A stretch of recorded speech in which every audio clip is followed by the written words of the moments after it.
Introducing the new Poloniex trading system, now with 30 times faster order matching, 10 times faster transactions, an enhanced user interface, and even more comprehensive features. Trade like a pro on Poloniex. For more information, visit Poloniex.com now.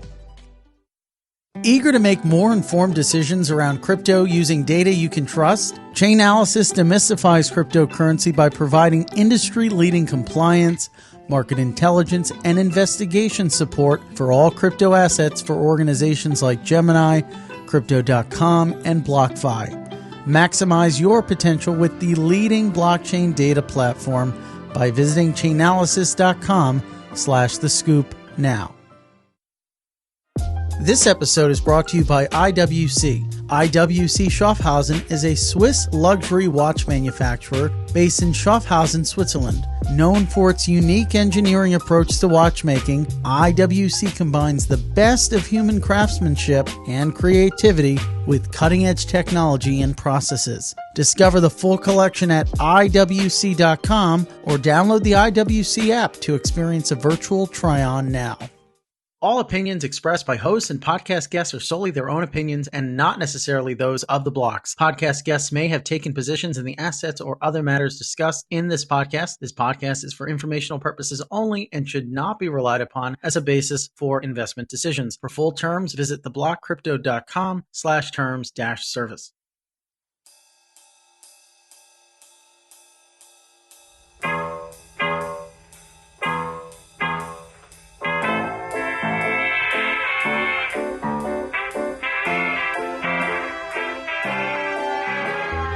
Ladies and gentlemen, welcome to The Scoop. I'm your host, Frank Chaparro, editor-at-large at The Block, and we are in the office today, which is fantastic. Reunited with my office shower. And today on the other side of the mic is my guest, Dan O'Prey, Chief Product Officer covering crypto and Bitcoin, maybe most importantly, at Bakkt. Sir, so good to see you. You too, Frank. Thanks so much for having me. Great to be back in person. You look refreshed from your Rhode Island extravaganza. I had a little bit of a break over summer, yeah. It's actually been probably the busiest summer of my life, but I did get to switch off a little bit for that week. I feel like everyone has kind of switched off a little bit, like end of August, because we had such a crazy July. Everyone went into August and was just overwhelmed and needed to take a break. Yeah, no, definitely don't get to switch off very often, including, weekends. So I think after the craziness of this year, everyone just needed to turn the phones off and get away. Bakkt made so many headlines in 2018, 2019, and here we have this complete market meltdown. I feel like you folks were not necessarily in the thick of things, almost kind of isolated from it. Yeah, I mean, certainly we weren't participating in any of the activities that led to a lot of the challenges that the space has seen. We're relatively on the sort of conservative end of the spectrum. You're highly regulated, backed by ICE, having come out of them in 2018. So, we really focus on the sort of core offerings for financial institutions and other types of partners. So we're involved in lending, no rehypothecation. So still here and, working for the long term. And I think actually, with the market changes that we've seen recently, it's a great opportunity for, some of the adults in the space to sort of step up and fill the gaps. I know. If it wasn't for us grown-ups, who knows where this space would be. This is the first time that Bakkt has ever been on the podcast. Oh, wow. This is quite the honor for you. So congratulations. I joke with people more so from the traditional world when they're trying to get into crypto that you're not truly a crypto operator or market participant until you've been on the scoop. That's true. Mostly a shout out or calling out rather a lot of those venture firms, Co2, A16Z, you got to get on the scoop. So, Dan, are you a Bitcoin maximalist? I am. Okay. And what does that mean to you? Because there's been a lot of debate over what that word means. Yeah, I don't think there's any particularly hard or fast, definition of the word. I've been in the space for around 9 years. Most of that was in the sort of enterprise blockchain space. Co-founded Hyperledger back in 2014. That was acquired by Digital Assets, spent 6 years there, invested in and played in a lot of the different cryptocurrency platforms. Generally, to me, Bitcoin maximalism is it's originally obviously a slur by Vitalik on the community that we've sort of ended up embracing, but it really is just having seen all the different areas, I don't believe that most of the approaches, if any other approach, is truly as sound in the technology sense and in the longevity sense. So I want to work on tech that's going to be here in 15, 20, 50 years. Got it. And so what are those attributes that you think give Bitcoin more longevity? The decentralization is the main one. Censorship resistance. Well, firstly, I find money the most interesting use case out of any. There's lots of different use cases in the wider crypto space, but money is the big one. And really having an internet native, neutral monetary layer that anyone in the world, including governments, can ultimately leverage is the most exciting use case to me. And for that to be neutral, it has to be truly decentralized. It has to be outside the realms of influence from any company, team, foundation, leader, influencer, and even government, ultimately, to be successful. Yeah. Decentralization is important, but I feel like stability is also important. We haven't had a lot of that. I tweeted yesterday, kind of as a joke, but somewhat seriously, that, those voices or those pundits out there who, over the last cycle, all those folks that were saying from their rooftops that large publicly traded companies were going to put Bitcoin on their balance sheet, that sovereigns were going to put Bitcoin on their balance sheet. And now with this drawdown, I mean, it's a much more difficult task to do that. I mean, the price goes up and down, right? This is not the first crash in the space. Bitcoin's still at $18,000, $19,000, which is still it's exactly still at crazy. 19,000 right now. Boom. So, I mean, that's still a large amount of money compared to where it was 4 or 5 years ago, and it still is only 13 years old. So naturally, there's going to be some price discovery and with that volatility as the market determines what the long-term real price is, whether that's substantially higher or lower, right? Who knows? But we are still in that early innings of price discovery that leads to that volatility. And that's attractive to some people, right, for the potential upsides, and less attractive to others who are looking at it as a store of value or inflation hedge. Yeah. But I guess, pretty clearly doesn't necessarily look like the latter. So what exactly is Bakkt doing these days? I mean, I feel like that's a company that's gone through many different ebbs and flows and just rebranded.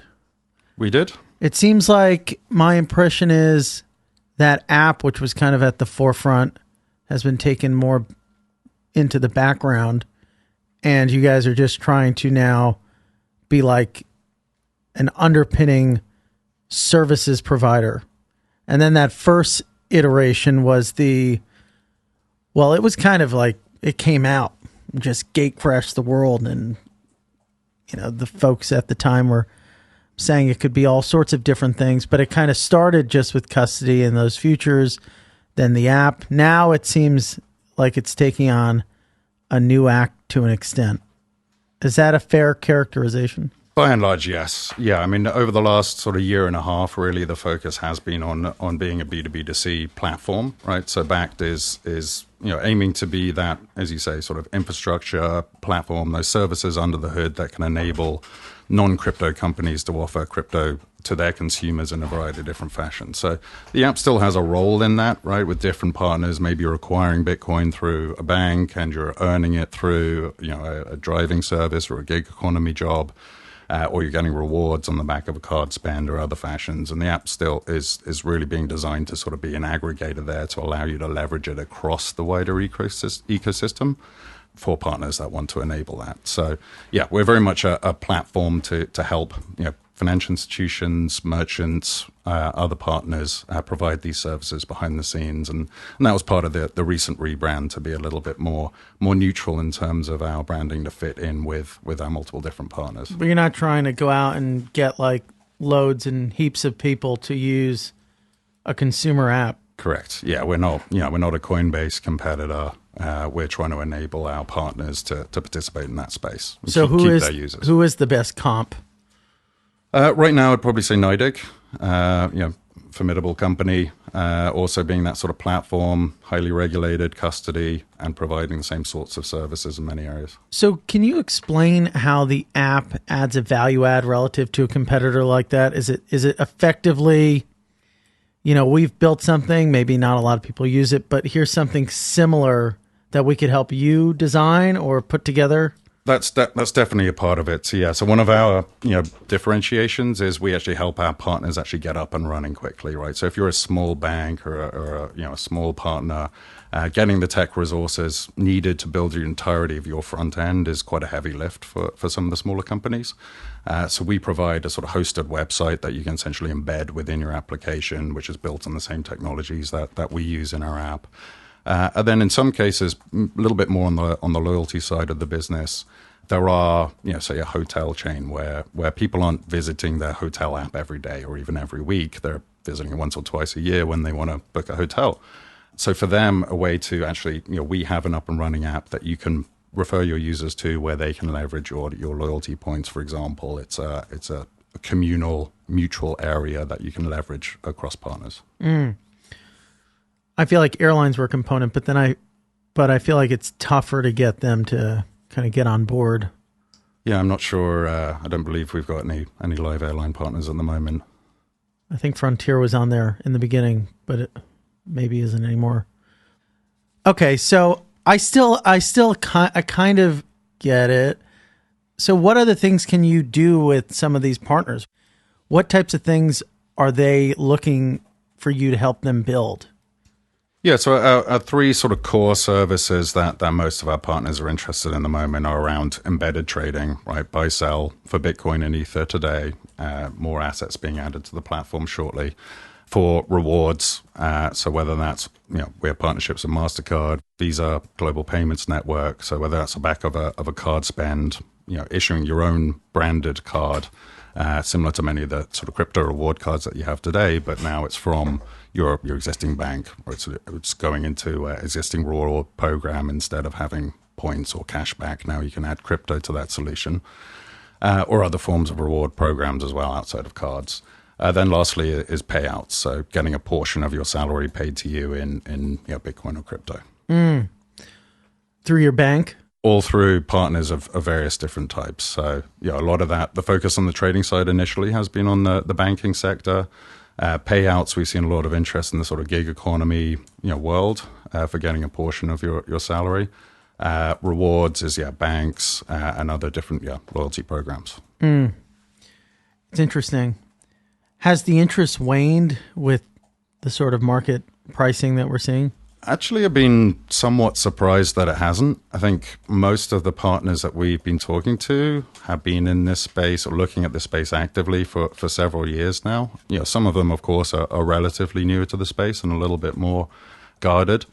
But, most of the big guys that we've announced partnerships with, they didn't just enter last year. They know the nature of the game, right? They know there are going to be downturns. And actually, some of the more optimistic ones have been looking at, actually, this is a great time. We don't want to get in when it's 69K and start selling it to our consumers and having them, feel the hit of the crash. But in the bear market, while the price is, relatively low and relatively, stable for this market, it's actually a great time to be building, obviously, and also getting into the space and starting to offer those consumers in anticipation of the next bull run. It's interesting.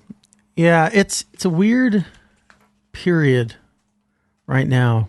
Kind of don't know what's going to happen. We're completely at the whim of the Fed and the macro picture. And there's not like a big catalyst.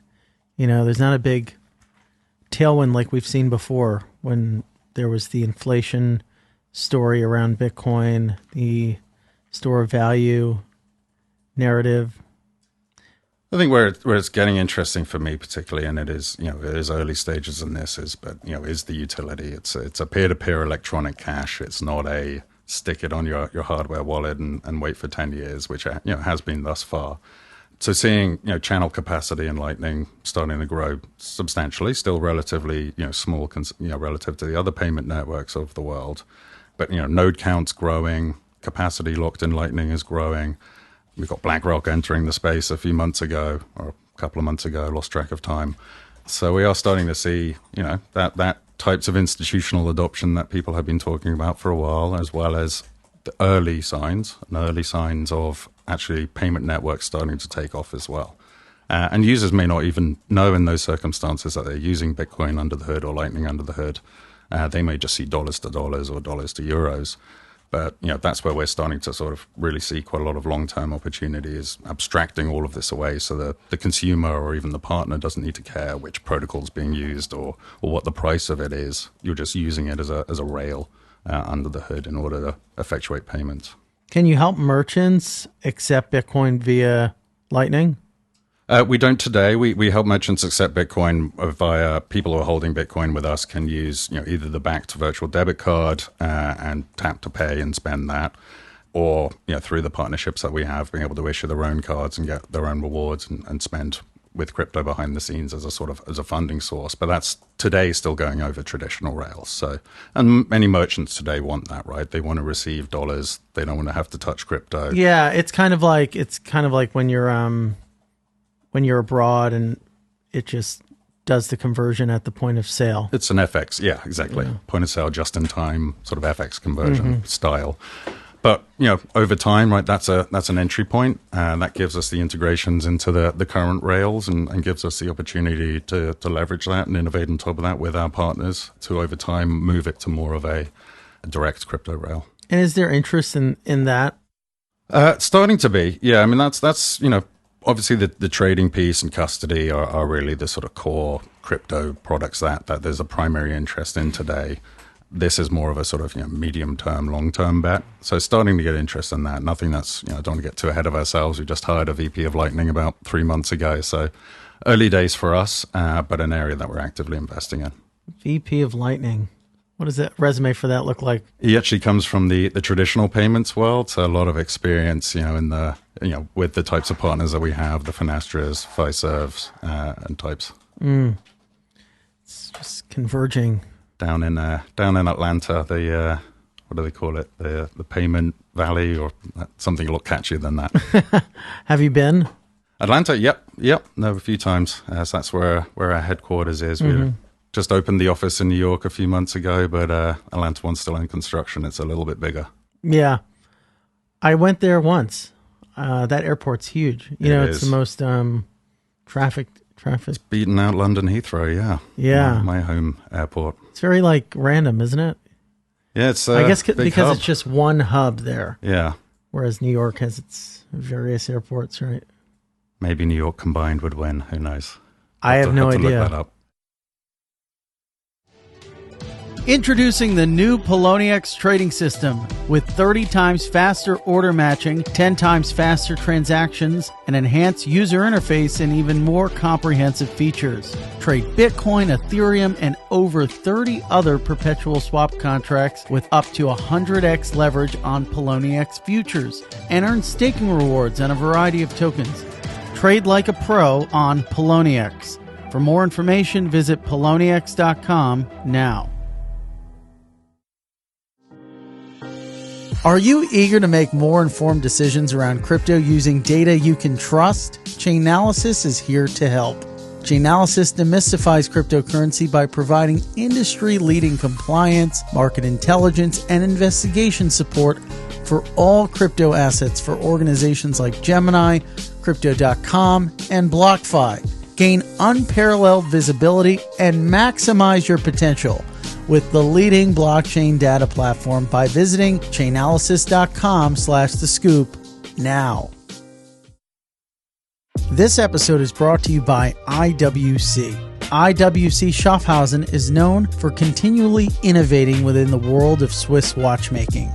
A pioneer in the use of titanium and ceramics, IWC today specializes in highly engineered watch cases manufactured from advanced materials such as colored ceramics, ceratanium, and titanium aluminide.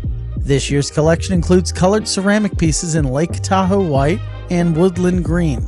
Discover the new collection at IWC.com or download the IWC app to experience a virtual try-on now.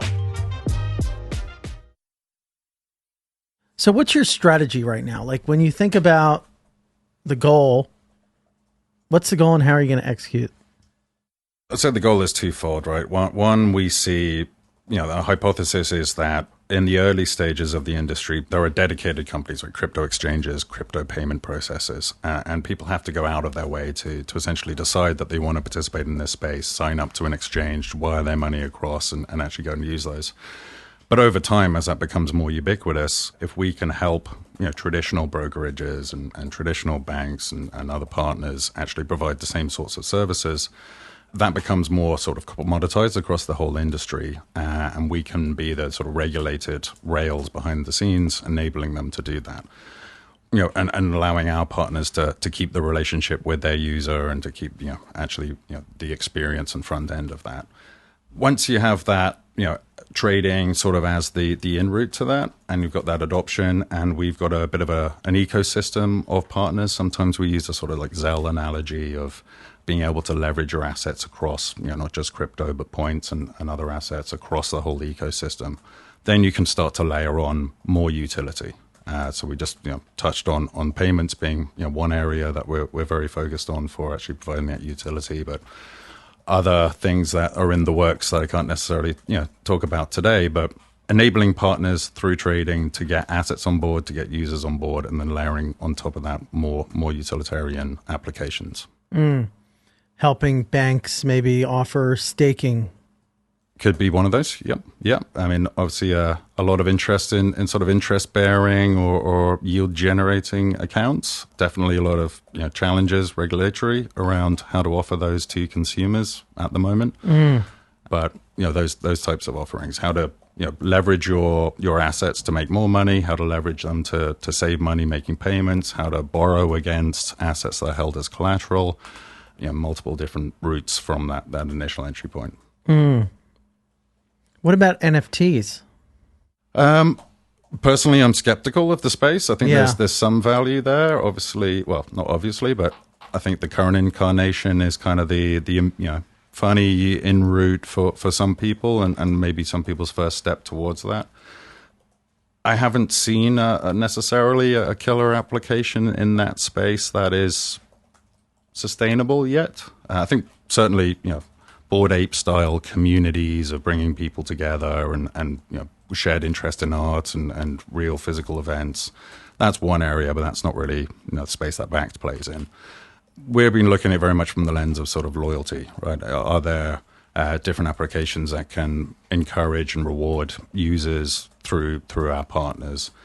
There are some interesting things there. I think most of what's happening in the NFT space today is largely marketing, right? It's driven out of the sort of marketing or digital teams rather than the core commercial product teams. So having been around the block a little bit in this space and seeing fads come and go every 6 to 12 months, usually they sort of have this big hype cycle, die down for a couple of years, and then the real value starts to emerge on the other end. And I think with NFTs, we're still kind of in that maybe downside of that hype bubble. Is there a connection to loyalty and rewards, though, that can be made? I mean, can those loyalty points be NFTs? You could certainly tokenize loyalty points. It's more fungible tokens, or you can have NFTs that are redeemable for a particular item, but now are more tradable. So if there's a exclusive pre-sale, people can buy and receive the NFT before they get the good, and then you can have a secondary market with royalties and exchange and trading before that. So there's lots of different applications that sound good on the surface. Sort of drilling down into it and the particular types of applications that most of the companies in this space I've spoken to, you don't necessarily need NFTs to achieve a lot of these outcomes. Not to say you couldn't use them, but generally speaking, for me, as a product guy, if your motivation to use NFTs is because it's going to gather attention, then it's perhaps not as sound a business case or solution case as it would be if you didn't have that additional marketing incentive on top. I see. Yeah, it's weird. I mean, I find it pretty interesting that what Tiffany's did with CryptoPunks. Yes, with the CryptoPunks, where they're basically a number of CryptoPunk owners can bid for this sort of diamond physical version of a CryptoPunk. Yeah, and that's a good move by a company in terms of sort of having a targeted market of generally quite young, generally quite wealthy people who obviously are very passionate about that particular community. So if your goal is to target relatively wealthy younger demographics, then that can be a great way to do it. Tiffany's were the first to do that particular use case. I think if every luxury brand in the world did it, it wouldn't it's not scalable beyond the sort of one-off applications, which may be in isolation very sound, but don't necessarily appeal to the whole market or can't scale to every single company. So that's the sort of applications I'm looking for. What can fit for multiple different partners and has years of longevity, not just a limited edition period. Which product are you most proud of? I joined Bakkt a little over a year ago, and I thought custody was relatively boring, frankly, and starting to be commoditized. But really, that's actually another area that I've started to get a lot more excited about, and we're starting to really reinvest in our solution there. I think there's a lot of different potential opportunities within just the custody space, and obviously custody being the core of all of the products that we offer on the crypto side, and being the one that's the most sticky in terms of once you're custodying your assets with us, then you're looking for other ways that you can leverage them through us. So the custody and trading pieces, they're early stages in terms of our newer year and a half sort of B2B2C model, but those are the ones I'm really excited about in terms of the scalability and actually some nuance in the sort of differentiation of what we can build there. Now, is this custody though? I mean, originally you guys had, I forget, might have been Paul Tudor Jones's fund was custodying their Bitcoin with Bakkt. They were, yeah.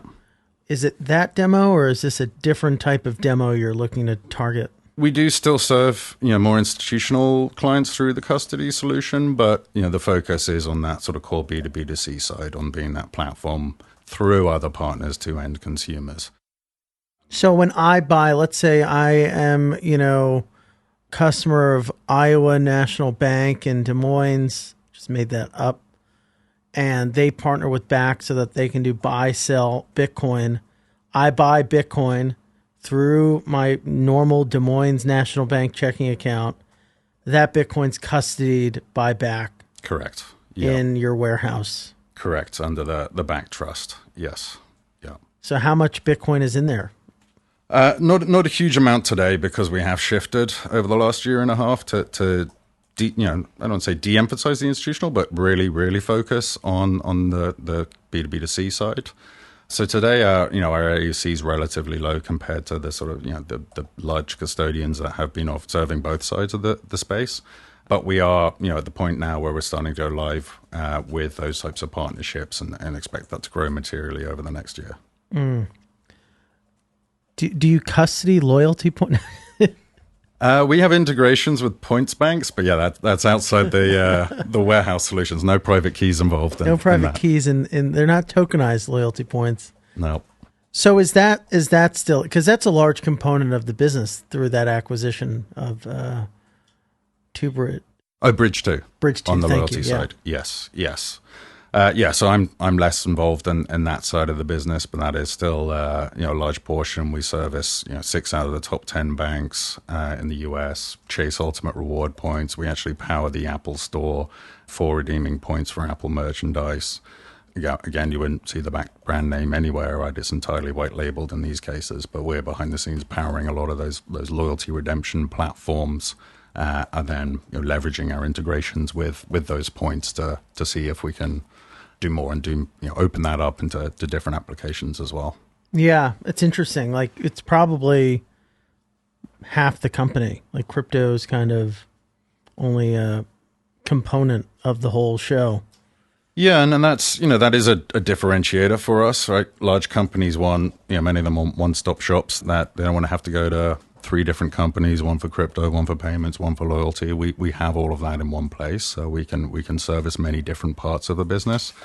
And then the overlap and interplay between those, we already spoke about, the overlap between Bitcoin and potentially with payments, NFTs or tokenized points, something we continue to explore, on the overlap between crypto and loyalty. And then you can pay with your points, right? So there's an example of some overlap between payments and loyalty as well. So having those 3 different parts of the business working with each other means we can... You could pay for your points for...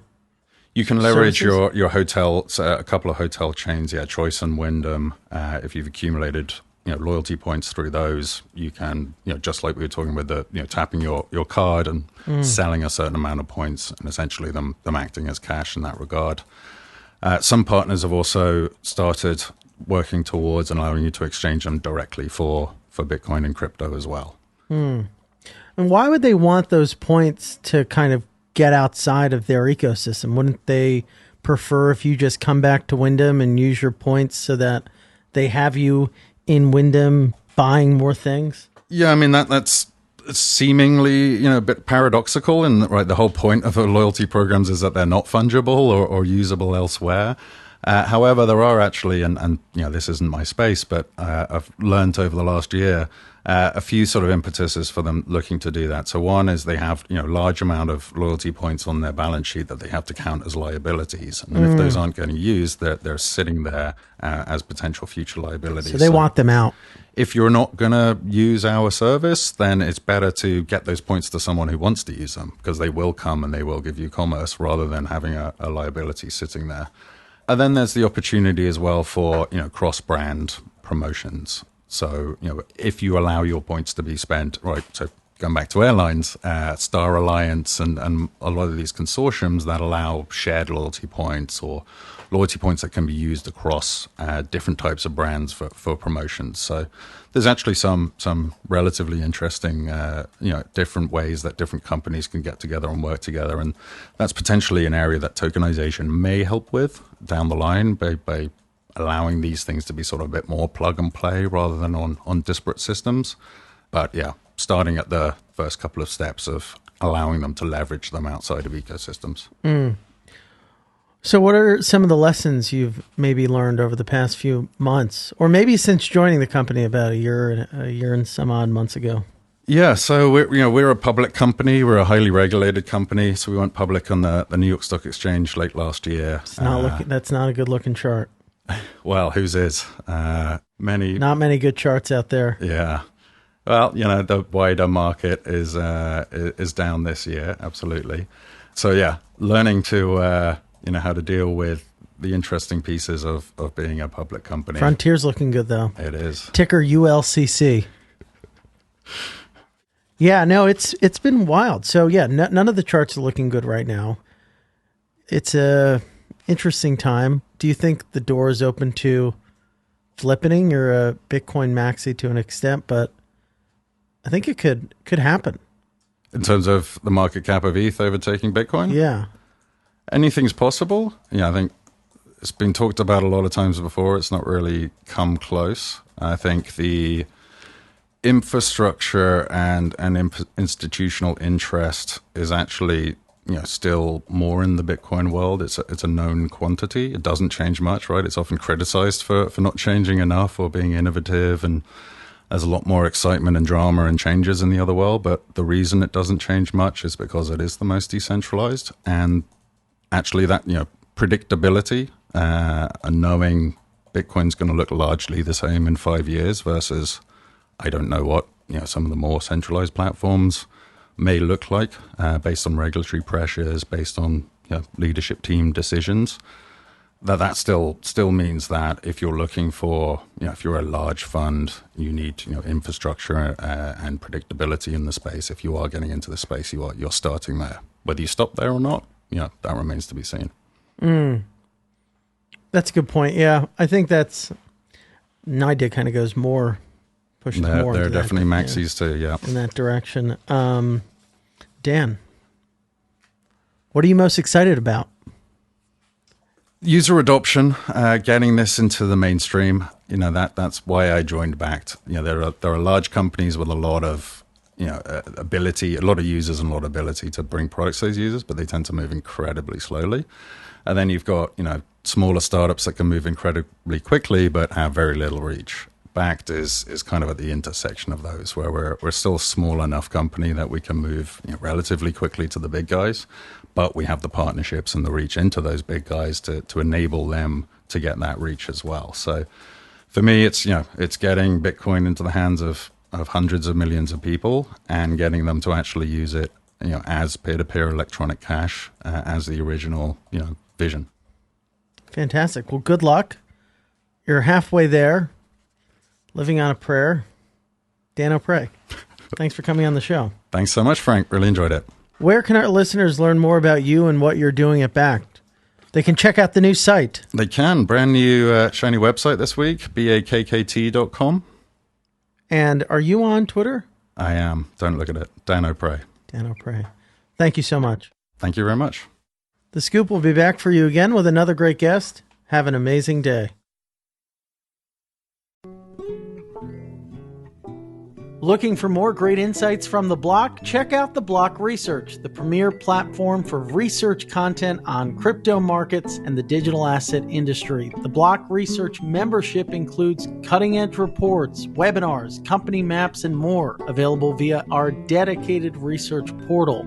Visit theblockresearch.com to find out how to join today, or contact a member of our sales team at sales@theblockcrypto.com and let them know that Frank sent you.